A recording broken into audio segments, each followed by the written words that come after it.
Good afternoon. Are you well? Yes, all good. Thank you. Daniel, the sun is shining. At the moment, you sit sixth in the Premier League table after a great away win and a clean sheet. What's it been like coming to work this morning? What's the mood? What's the vibe been like? Yes, obviously, there's no replacement for this winning feeling in the dressing room, and for that, of course, one game day. First win, clean sheet win, away win. It's a perfect start into the season. Also, if you have a look on the other results, tells you a lot about how difficult it is to deliver the away wins on this level. So for that, we had a good mood, also confident. We had a really good preseason, so it's a good moment. But the momentum in this league can change quickly, and for that we are also aware we are not over the moon. Yes, after game day one in the good position is all right, but we also know that in order to earn the right to stay in this league, we need to win 37 more points, and for that, it's a lot work to do. Same opponent, same stadium tomorrow night, but obviously different competition. But psychologically, a lot of people think winning at the weekend has to give you the edge. It's good for the mood and for the confidence, but I think it's also fair to say that you can't really compare these two games, of course. So it's more or less we have a special way to play, and Nottingham as well. So the same players, and same managers, but I think also there will be some changes also in the starting lineup, probably for both teams, and it's a different competition. Also, the way you play the cup is slightly different in comparison to a Premier League game, because it's a do or die game. There's always a winner in the end, and even if it's with a penalty shootout. So for that. Yes, I think both teams will be also motivated to be successful. It's always good for the momentum and for the confidence. So for that, I expect again a tight game, and will be difficult also to win on the road against this tough opponent. Yes. How difficult is it to juggle? Because as you say, players want to build up match rhythm. You've got to be wary of giving your squad players maybe a run out, but you want to keep. You just mentioned that word momentum. You want to keep that going, don't you, for the next Premier League game? Yes, that's right. It's always to find the right balance. I don't like at this stage about speaking about that the players are tired, and after one Premier League game, so no one should be tired. We can speak about this at Christmas or whatever in March if there is a midweek game. But at this early stage, no one is really tired. And also this turnaround, we were at a reasonable time at home on Saturday, had a good sleep, and between the games, there are more or less 80 hours or nearly 80 hours to recover. Yeah, if a professional athlete and football is not able to recover within 88 hours, then you should go for a different sport and play whatever, chess or something like this, but not football.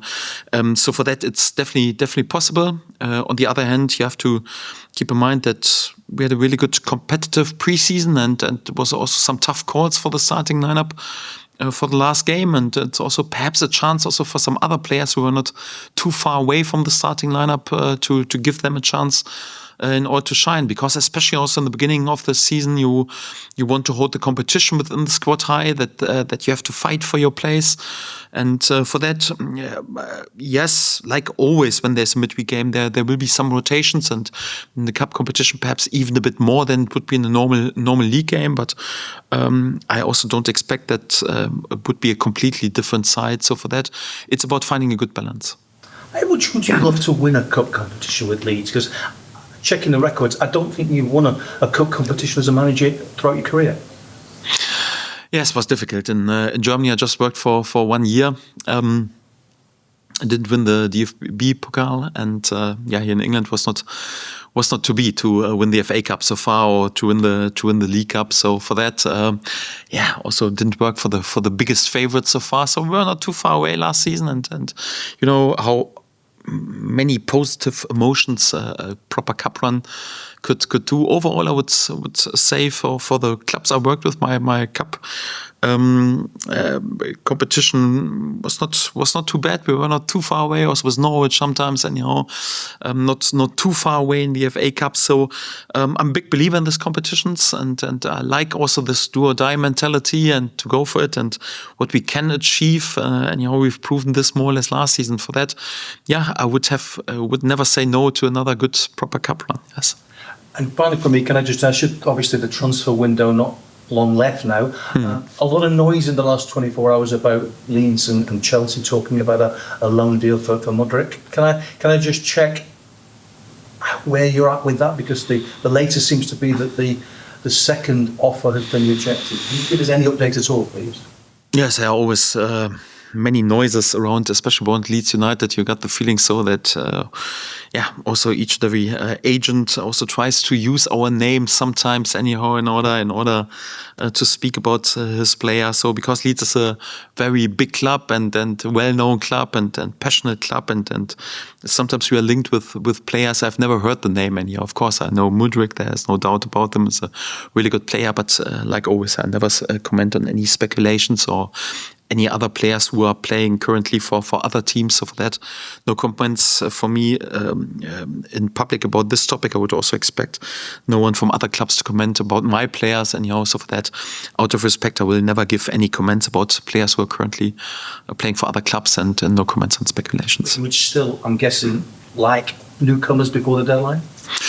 We've made no secret out of this that we want to give this club the best possible squad, and for that, to the last second, more or less, we stay awake. We work with also limited resources because we want to work sustainable. We've proven this last season, also not like overspending in areas. Also during this season transfer window, I think I'm pretty happy with our business so far. But it's not like we have spent like some other clubs anyhow. So we want to make sure that we don't just gamble on one season. We want to work sustainable, make sure that also the finances of this club are also in the right place, not just for a few months, also for a few years, and hopefully for many, many years and positive years to come. And for that, we'll just do things that we want to do and are also, of course, ambitious, but also we say, come on, it makes sense also in this reason to do a financial deal. And for that, if there is a possibility, we would like to add, yes.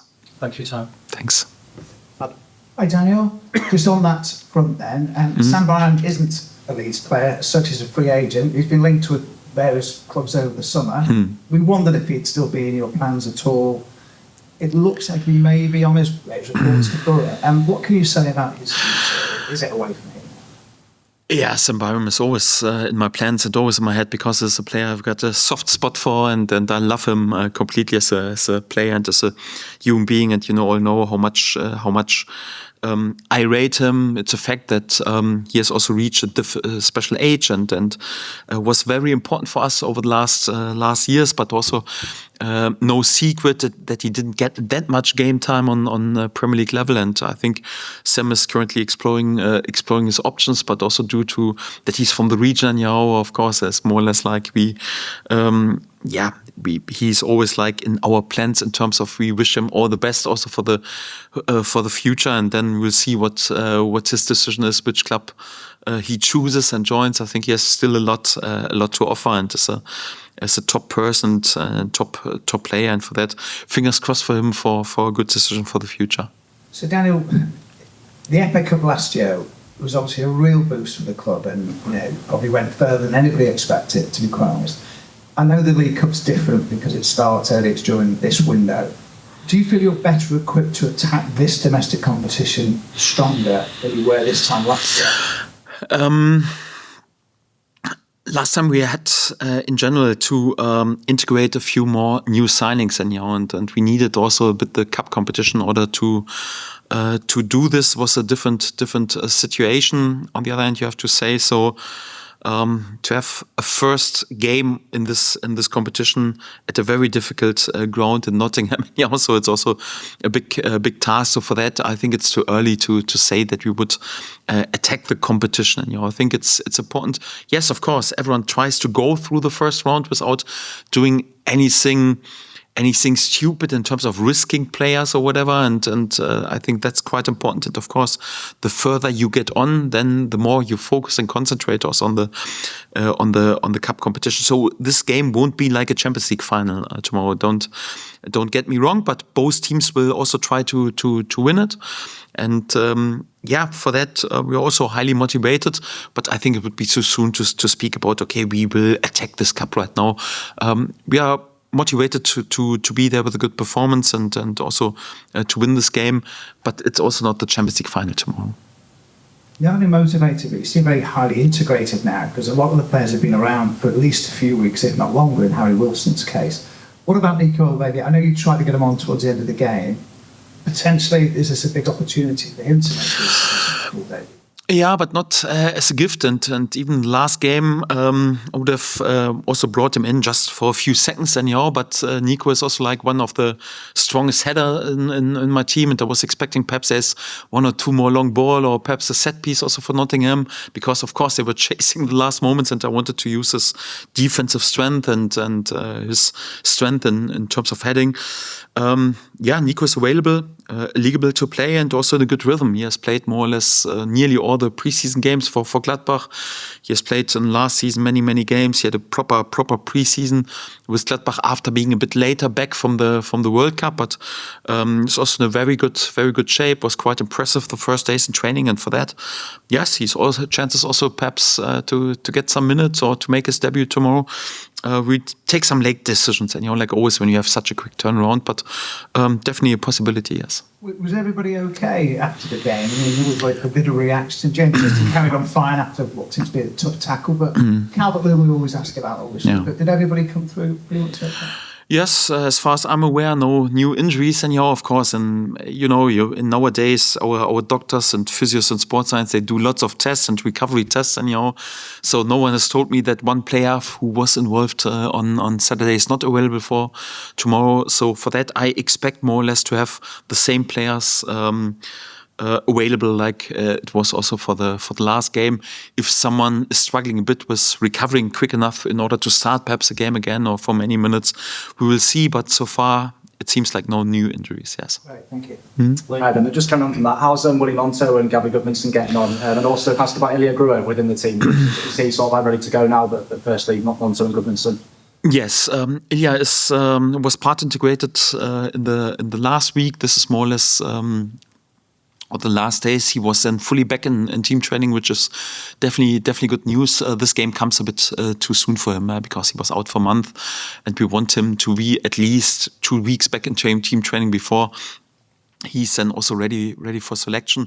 So it seems to be good. So no reaction with his knee. He looks good on the training pitch, and each and every training day will help. But for this game definitely comes a bit too soon after being out for such a long time. But he's back in team training, which is good.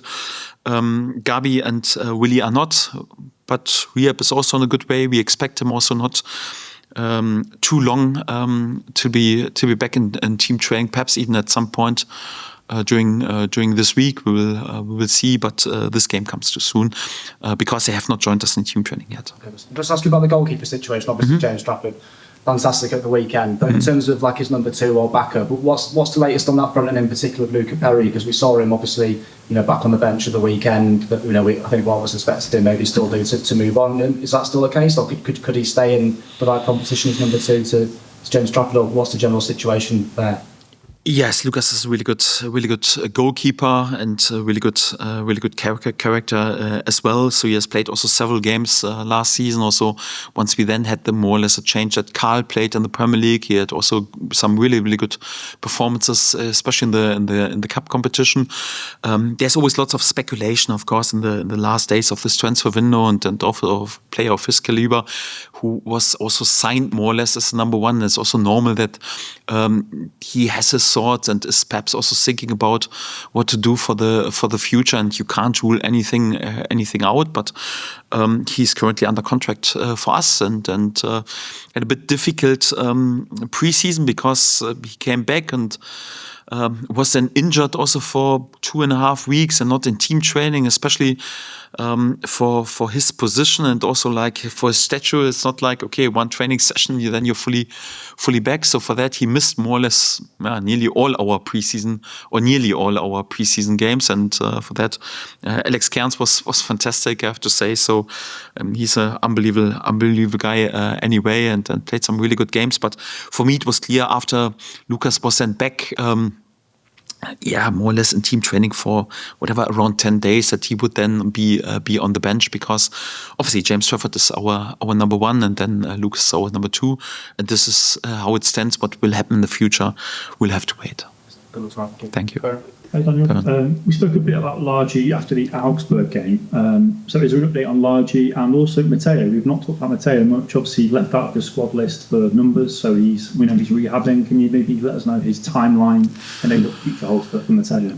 No, not really, because obviously I want to focus. Also, we have so many topics on the players who are with us and are in our plans, and we've made the situation also quite clear. Obviously, Mateo is recovering from his injury and has also spent time with the club, and he has our doctors also to oversee how he progressed. But he's doing currently his own rehab more or less, and will last a few weeks at least, if we don't speak about month, till he's also back available to play some football games. But we made it also clear the players who were not with us for the last season anyhow, so it's also not that they are in our plans for this season anyhow, because we've spoken about why more or less they were not involved last season, and we have established us on Premier League level and want to take right now the next steps, and for that it also makes no sense more or less like to re-involve someone who was not even in our plans last season. So how should he then be back right now this season? Makes no sense for that. Yeah, all good guys, all good footballers, all good players and good human beings, and the fingers are crossed. But what will happen, more or less, like where the future lies for them, where they will play, they have to answer more or less these questions. I can't really speak in details about this, and I have no new updates now. Since we spoke last, you teased there might be a new contract, and we've obviously now learned that Brenden signed a new deal. Can you tell us about where he's at and how he's come to achieve that new contract? Because, as you all know, there was a period where many doubted if he would come to sign a second contract.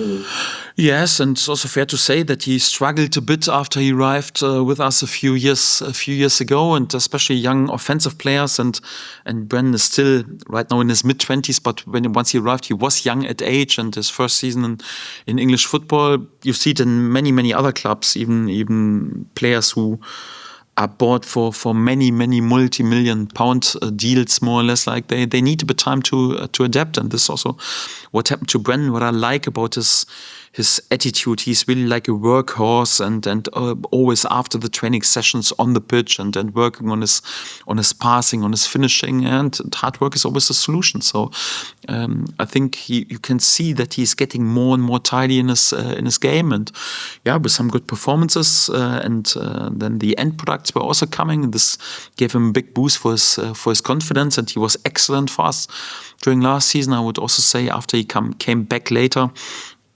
really good preseason. He was also quite effective, scored goals during preseason. And his work rate is never in doubt. He can always make things happen. Of course, last game was for all our offensive players not the easiest game. For that, I quite like the way that he goes, and I quite also like the more or less like the fee that he has, because it feels like he develops from year to year to year, and it's normally a good sign that he can progress also in the same way. And this is also why we thought, okay, come on, he's exactly on the right path. He's developing more or less on a monthly base, and up from being not really a fan favorite right now, also like to get also this reception is a sign of what he's done, and we're all happy that he signed a new contract. And flexible player, can play many different positions, fully committed to the club. He loves and enjoys his life here. In a really good age, still on his way up the hill. We're all happy to have him for longer. Thank you. Stuart? Daniel, one thing you haven't really had in your time at Leeds is a stable number one for an entire season with one goalkeeper. How important would that be, not just for James, but for the players in front of him, to have that sort of stability? Yes, very important anyhow, and it's exactly the topic anyhow. So there were many discussions and topics we had in the last years, and for that, my attitude is always like, 20-30 years ago, the focus was always like on, you buy offensive players, goal scorers for lots of money, and the defenses, you can educate them or something like this, and it's not so important. It has changed. So for me, there are a few positions that are not negotiable, that you need there a top-class player, and for me, number one is definitely one of these positions. And this is why I was pushing so hard for James, because I'm 100% convinced of him and his potential. We have to keep in mind that he's still young at age. When I compare him with one of the greatest in his position, Manuel Neuer, and in Germany, was also like you could see his potential in his younger age, more or less. But of course, you need to add a bit consistency to your game. So there's never a guarantee that you're not there with sometimes a mistake even. Like this, and also for James, he has not played too many games last season. It's also not that easy, but the early signs are very, very positive. Also, like how he interacts with his teammates, how he carries himself more or less like on a daily basis, how he already buys into the DNA of our club, and he enjoys his first days here is very remarkable. And I liked his performances, the 2 preseason games that he had, and obviously the first game day. I think he has a natural aura on the pitch and a natural appearances, which is quite important.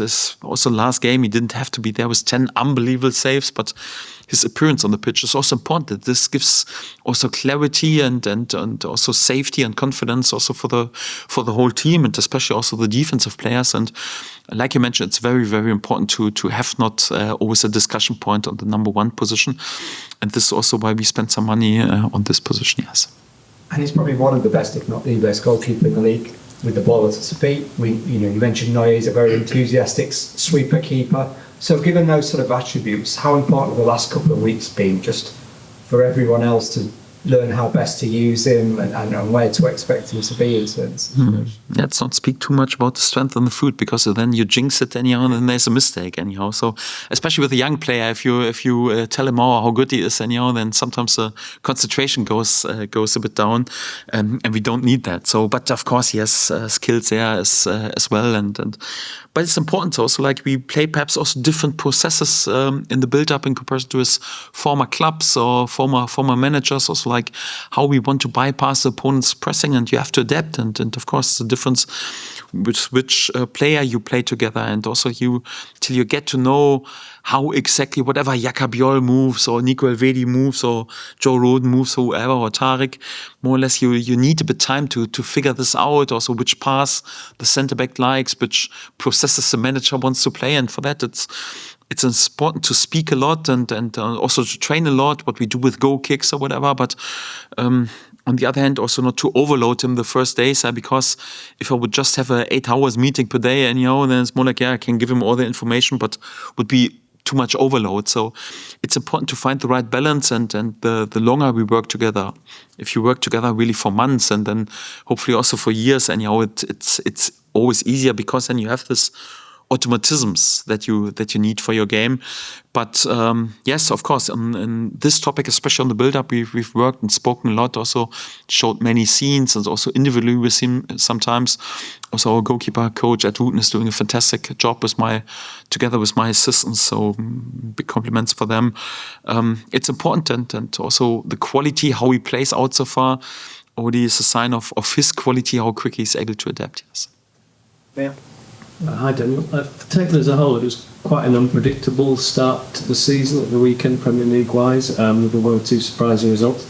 What would you put that down to, and how long do you reckon it'll take for it all to even out into what we probably will see for the rest of the season? Yeah, it's down to that each and every Premier League game, you have to be 100% on it. Otherwise, you can't win a point in this league. It's the best league in the world, and everyone who takes part in this league hasn't won this. Taking part in the lottery is more like they've earned it over the years, or last year then also with promotion. Especially in the first game days, also the rhythm of the newly promoted sides, and also in their stadiums and especially in their home games is very, very high, and it's a good chance for them also in the early stages to win some points. For some other clubs, it's sometimes tricky, especially after a year with the World Cup, because the business happens a bit later, also especially for the big clubs. Yes, and also for the big clubs, more or less, more players are normally involved also with the World Cup. So it's a bit more difficult for them sometimes to prepare than perhaps for a just promoted side who didn't have too many players in the quarter-final, semi-final, final of the World Cup. So I think it's quite normal that, especially in this week, there are some surprising results. But surprising perhaps on the paper. If you work a bit longer in football, then you know, okay, Hull after promotion, anyhow, the whole stadium will be buzzing. It's a difficult place to go. Or Ipswich, anyhow. So also like if you had a look what they have done on the transfer market, I think they're on the best way to splash all the records. They're a dangerous side this season. For that, I wouldn't say there was more or less a miracle has happened anyhow. So yes, a bit like competitive this league is, especially for away teams. It was difficult. So for that, I like even more that we were able to win on the road and also with a clean sheet. I think just one left field one. You referenced chess earlier. Do any of your squad play, or do you play chess at all? At the moment, not that much. In my youth, a lot, because also I like the strategical thinking, and I think it's definitely good for the brain. And I would also encourage our kids anyhow to do it a lot. But most recently, I have to say I didn't have too much time, so spending too much time in front of a laptop, and sometimes sadly also on the telephone with some agent at this time. So you have to do this at the moment, and but there will be time to do this as well. Yes. Thanks everyone. Thank you. Thanks a lot, Tom.